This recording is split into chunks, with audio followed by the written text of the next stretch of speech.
व्रत कहते हैं। भगवान की प्रसन्नता के लिए, हरिजू की प्रसन्नता के लिए एकादशी व्रत रहा जाता है। प्रायः समस्त वैष्णवजन रहते हैं। जो रसिक जन प्रियाजू के चरणों के अनन्य हैं, उनका एक ही व्रत है, श्यामा श्याम की 8 पहर उपासना करते हुए अपनी मन वृत्ति को श्यामा श्याम में समर्पित करना। यहाँ ज्ञान ध्यान व्रत कर्म जीते सब काहो में नहीं मोहि प्रतीति, रसिक अनन्य निशान बजायो एक श्याम श्यामा पद प्रीति। पर जो एकादशी व्रत रहते हैं परम धन्य है, वो हरितोष व्रत है। अब एकादशी व्रत का नियम क्या है और कैसे एकादशी व्रत का फल मिलता है, कई बार चर्चा हुई। बहुत सुंदर तस्मा शास्त्रम प्रमाणम थे, शास्त्र प्रमाण के अनुसार श्री सनातन मुनि बोल रहे हैं, अथ ते नियमान वच्मि व्रते ह्रस्मिन् दिनत्रये, कास्यम मानुषम मसूरान्नम चणकान को द्रवास्तथा, शाकम मधुपरान्नम च पुनर्भोजन मैथुने, दशम्याम 10 वस्तूनि वर्जयेत वैष्णवः सदा। जिसे एकादशी रहनी हो और एकादशी का फल प्राप्त करना हो, उसको ये नियम पालन करना चाहिए। अथ ते नियमान वच्मि व्रते ह्रस्मिन् दिनत्रये, उसको 3 दिन, एक तो दशमी और एक द्वादशी और फिर बीच में एकादशी, उसको 3 दिन संयम में रहना होता है, तब बीच की एकादशी का उसे फल प्राप्त होता है। जिसे एकादशी व्रत रहना हो, उसका नियम है कि दशमी के दिन कांसे के पात्र का त्याग करे। वैष्णव सिद्धांत है कि कभी जिसमें मांस बना उस रसोई का भोजन न ग्रहण करे। मसूर की दाल, चना की दाल, कोदो और कोई भी शाक, शहद, दूसरों का अन्न, दोबारा भोजन और मैथुन, ये दशमी के दिन त्याग दे। एक बार दशमी के दिन भोजन करे 24 घंटे में, क्योंकि एकादशी रहना है।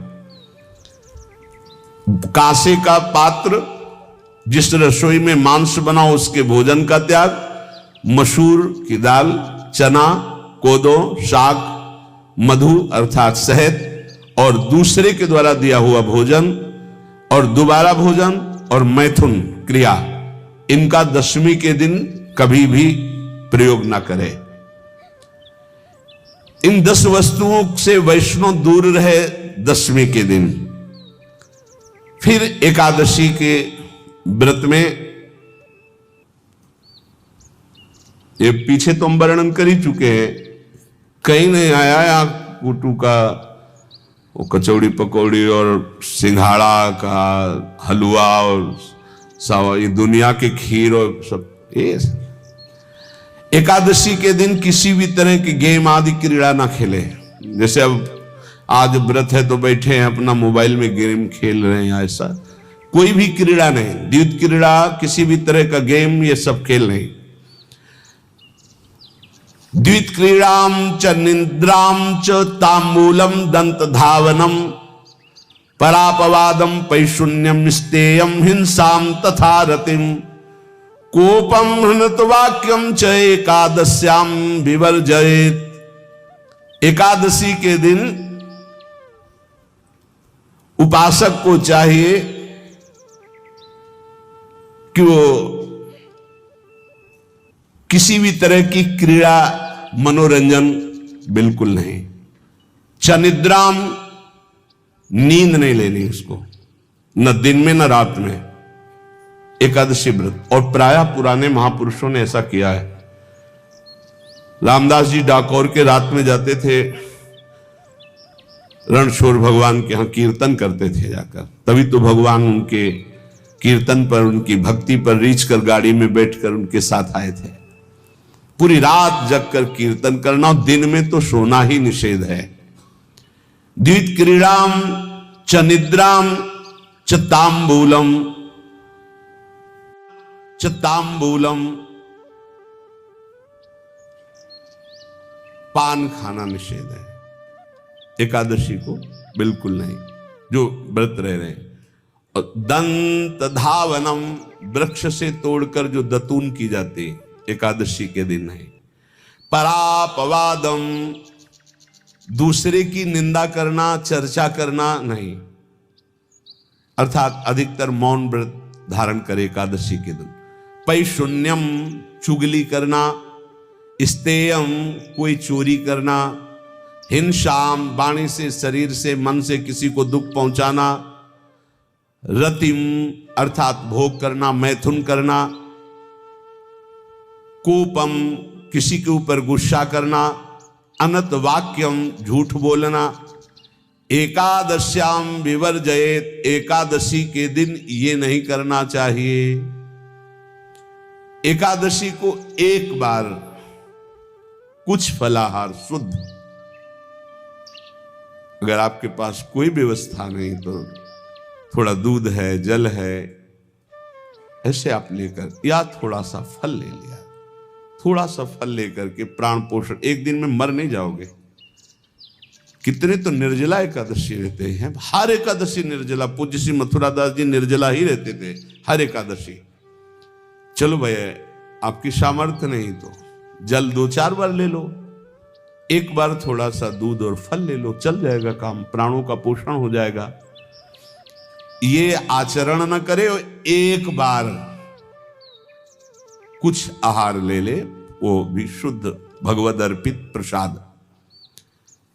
फिर द्वादशी को काश्यम मांसम सुराम क्षौद्रम तैलम वितथ भाषणम व्यायामम च प्रवासम च पुनर्भोजन मैथुने अस्पृश्य स्पर्श मासूरे द्वादश्याम द्वादश त्यजेत। काश के पात्र में द्वादशी को भी भोजन न पावे, जिस रसोई में मांस बनाओ उसमें आहार न ले, किसी भी तरह का नशा द्वादशी को न करे, शहद न पाए, तेल के बने पदार्थ न पाए, मिथ्या भाषण न करे और बहुत शरीर का व्यायाम न करे, बहुत थकावट वाले कार्य न करे, दोबारा भोजन न करे, एक बार द्वादशी को भी भोजन पवित्र। मैथुन न करे, जिसका स्पर्श नहीं किया जाता है ऐसे पदार्थों का स्पर्श न करे, और मसूर की दाल न खाए। द्वादशी को जो इन नियमों का पालन करता है, दशमी द्वादशी ऐसे और एकादशी ऐसे, तब उसे एकादशी व्रत का फल प्राप्त होता है। जो इस पद्धति से एकादशी, ये जो मनमानी है सब नहीं, हर पदार्थ मिल जाएगा आपको फलाहार में, हर पदार्थ। हमको बताया गया कि आपको जो चाहो सब पदार्थ फलाहार का। अरे भाई, हरितोष व्रत है तो हरि प्रसन्नता के लिए एक दिन भूखे रहने बहुत आनंद आता है। पहले भगवत कृपा से ऐसी गंगा जल पी करके कुछ दिन, फिर कभी कभी निर्जला एकादशी का भी आनंद। बड़े संन्यास मार्ग में थे तो बड़े संयम से सब शास्त्रीय पद्धतियों का निर्वाह होता था। उपासक को चाहिए कि इन नियमों से व्रत का अनुष्ठान करे, मनमानी आचरण न करे। सबसे प्रार्थना जो एकादशी रहते हो, हरितोष व्रत इसे कहते हैं, भगवान की प्रसन्नता के लिए रहा जाता है, रहना चाहिए। जो अपनी आचार्य परंपरा में हैं, जैसे जिनका सिद्धांत है, पर रहने का सिद्धांत ये श्री सनत कुमार जी वर्णन, श्री सनक जी महाराज, ये सनत कुमार जी वर्णन की। सनक जी महाराज कह रहे हैं, यदि भगवान का आश्रय नहीं, सत्संग नहीं है, तो इन 4 में से एक हो तो नाश कर देता, फिर चारों हो तो सर्वनाश हो जाता है। यौवनम धन संपत्ति प्रभुत्व विवेकता एकैपमप्यनर्थाय किमु यत्र चतुष्टयम। यदि सत्संग नहीं है, यदि भगवद आश्रय नहीं है, खूब धन हो, जवान अवस्था हो और बढ़िया पद मिला हो, प्रभुत्व चलता हो और अज्ञान हो, फिर क्या कह रहा है? बोले ये चारों जहां मौजूद होते हैं वहां सर्वनाश का खेल शुरू हो जाता है। अगर इनमें से एक हो तो सर्वनाश करने में पर्याप्त है, और अगर चारों हो तो फिर क्या कहना है? यौवनम, जवान हो, धन संपत्ति, खूब रुपया पैसा हो, प्रभुत्व, कोई पद हो, कोई अधिकार हो बड़ा, फिर अविवेकता और अज्ञानी हो तो बोले एक नाश कर देगा, फिर चारों तो नाश ही कर देंगे। अगर सत्संगी है तो ये चारों महान कार्य कर देंगे। क्या यौवनम, जवान है, खूब दूसरों की सेवा, मेहनत पूर्वक धन संपत्ति कमाकर माता पिता की सेवा, परिवार की सेवा। ये माता पिता, हमारा वेद कहता है मातृ देवो भव, तैत्तिरीयोपनिषद, मातृ देवो भव, पितृदेवो भव, आचार्य देवो भव, अतिथि देवो भव, यान्य नवद्यानि कर्माणि तानि सेवितव्यानि नो इतराणि, यान्यस्माकः सुचरितानि तानि तोयोपास्यानि नो इतराणि, ये के चास्माच्छेयाः सुब्राह्मणाः तेषां त्वया स्नेन प्रश्वसितव्यं, श्रद्धया देयं अश्रद्धया देयं, श्रिया देयं ह्रिया देयं भिया देयं संविदा देयं। वेद कहता है मातृदेवो भव, माता साक्षात हमारी भगवान है। देव हरि को कहते हैं, केशव देव जैसे कहा हरि को कहते हैं, गोविंद देव, केशव देव जैसे कहा हरि को कहते हैं, गोविंद देव। मातृ देव, माता भगवान है। ए धिक्कार है उन पुत्रों को जो अपने माता के द्वारा पोषित किए हुए शरीर से हाथ उठाते हैं अपने माता पिता के ऊपर। नरक में तुम्हारी जो दुर्दशा होगी भोगोगे। एक हमको दिखाया गया दृश्य कि अपनी माता की कोख में लात मारता है, थप्पड़ मारता है, पिता बैठा है उसको लात मारता है, थप्पड़ मारता है, बाल घसीट कर गेट तक माता को ले जाता है। अब इनकी जो दुर्दशा होगी ये बोल नहीं पाएंगे, बता नहीं पाएंगे। ऐसी जगह मारा जाता है कि बस तलक्षते रहो, कुछ कह नहीं सकते, घोर नरकों की प्राप्ति होती। वेद कहता, तैत्तिरीयोपनिषद, मातृ देवो भव। ध्यान से सुन लो, सत्संग है, ये माता साक्षात भगवान है।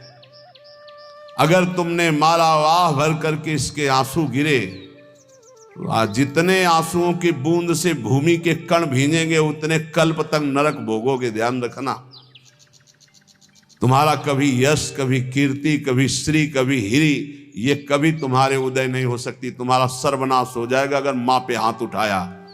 पितृदेवो भव, पिता साक्षात भगवान है।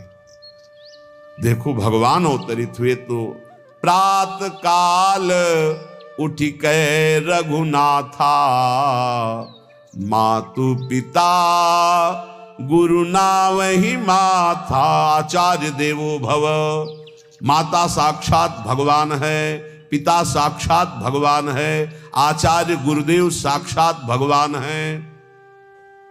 जो अपनी माता को, अपने पिता को दुख देता है, अपने गुरुदेव की अवहेलना करता है, उसका कभी मंगल हो सकता है? वो कभी सुख प्राप्त कर सकता है? वेद कहता है जो निर्दोष कर्म करते हुए धन कमाकर, कैसा कर्म? निर्दोष कर्म करते हुए धन कमाता है और उस धन से अपने बूढ़े माता पिता और गुरुजनों की सेवा करता है, जीवन धन्य है।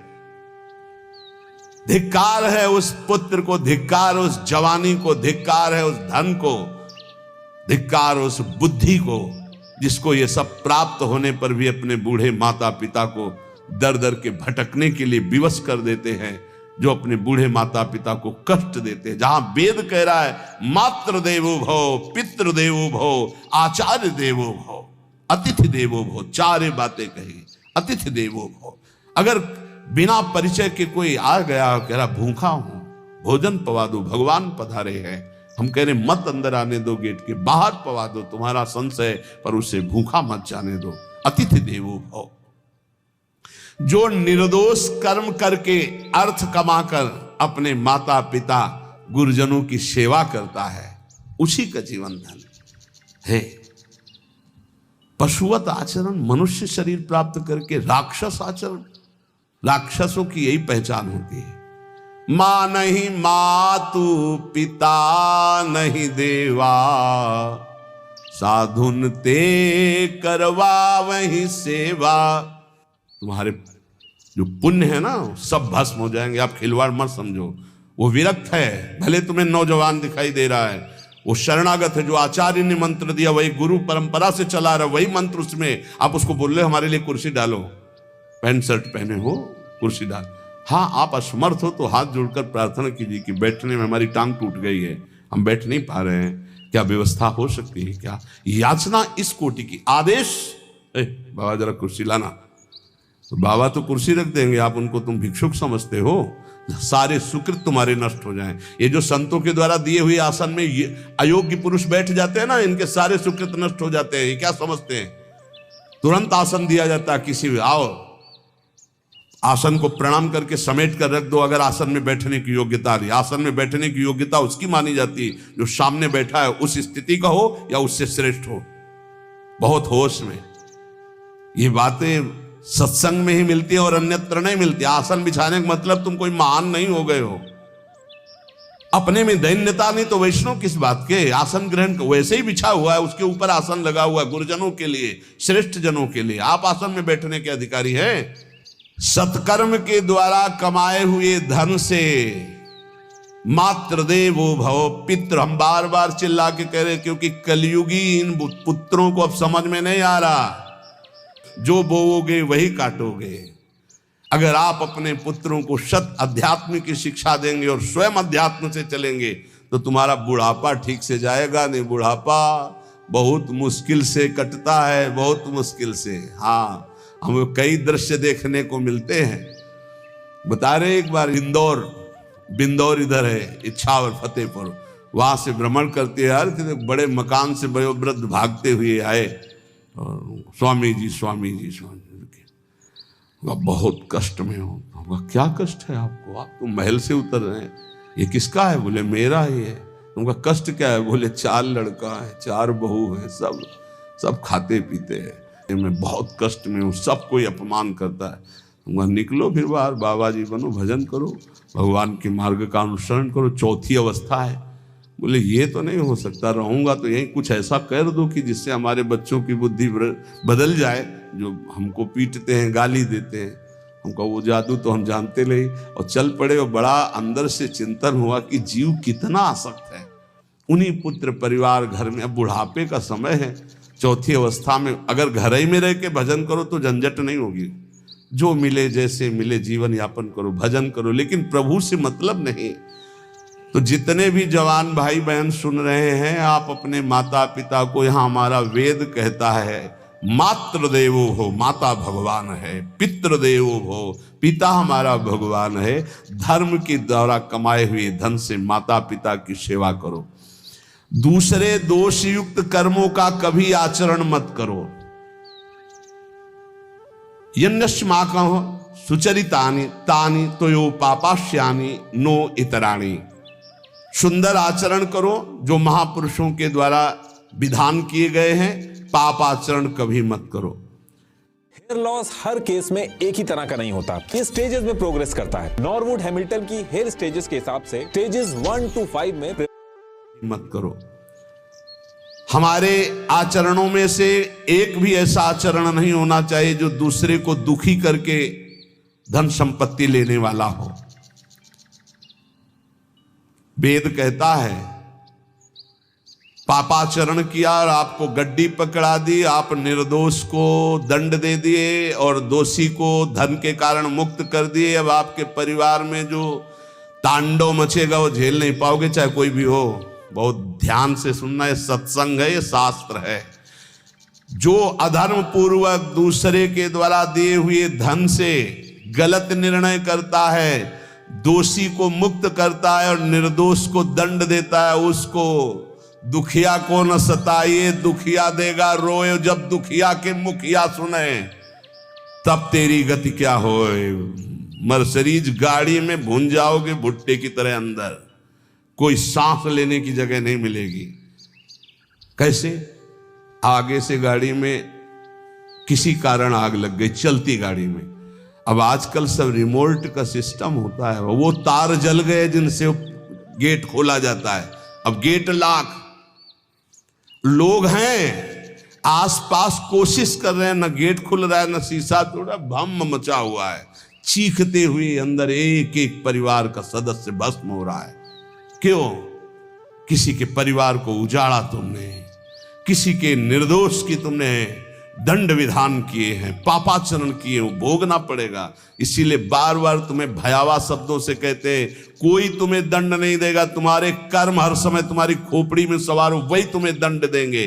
इसलिए हमारा वेद कहता है, यन्यस्माकः सुचरितानि तानि तोयो पापास्यानि नो इतराणि। जिसमें महापुरुष विधान किए हैं कि ये आचरण करो वो सुकृत है, और जिसे मना करते ऐसे पापाचरण मत करो, कभी दूसरे का अहित मत करो। जो कोई भी हमसे श्रेष्ठ गुरुजन है उनका आदर करो, उनको आसन दो, उनको विविध पदार्थों से सुख पहुंचाओ, विश्राम कर लेने के बाद वार्ता करो। श्रद्धा पूर्वक माता पिता गुरुजन अतिथि इनकी सेवा करना परम धर्म है।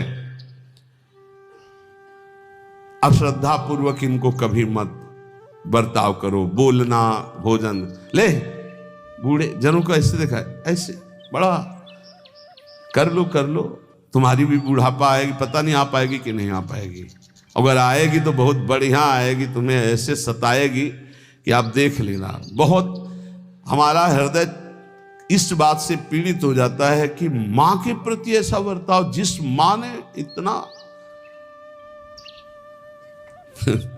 पिता की क्षमता से हजारों गुना बढ़कर माता का प्यार होता है, ऐसे माता को, ऐसे पिता को हमें तो लगता है रोज चरण धो के पीना चाहिए। भगवान साक्षात इनमें विराजमान है। भगवान सच्ची कहता हूं, जो अपने माता पिता को त्रास देते हैं भगवान भी रक्षा नहीं करेंगे, कोई दान पुण्य तुम्हारा काम नहीं आएगा, क्योंकि ऐसे महामहिम पूज्य माता पिता के प्रति आप ऐसा देखो। प्रार्थना करते, चाहे गाली बकने वाले, गुस्सा करने वाले माता पिता हों, यदि वो चल नहीं पाते, वयोवृद्ध है, तो भगवान की तरह पूजा करो, उनके व्यवहार को मत देखो, तुम्हारा काम बन जाएगा, उनका आशीर्वाद आपको मिल जाएगा। आर्थिक स्थिति के अनुसार अतिथि की सेवा करो, गुरुजनों की सेवा करो, भय से भी युक्त होकर सेवा करो। अधिकार है माता पिता का, गुरुजनों का, यदि आप सेवा नहीं करोगे तो अपराध लगेगा। इतना बड़ा शरीर पैदा किया है, लेबरी करो, रिक्शा चलाओ, उससे जो मिले अपने माता पिता की सेवा करो। तो यहां कह रहे कि ये चार अगर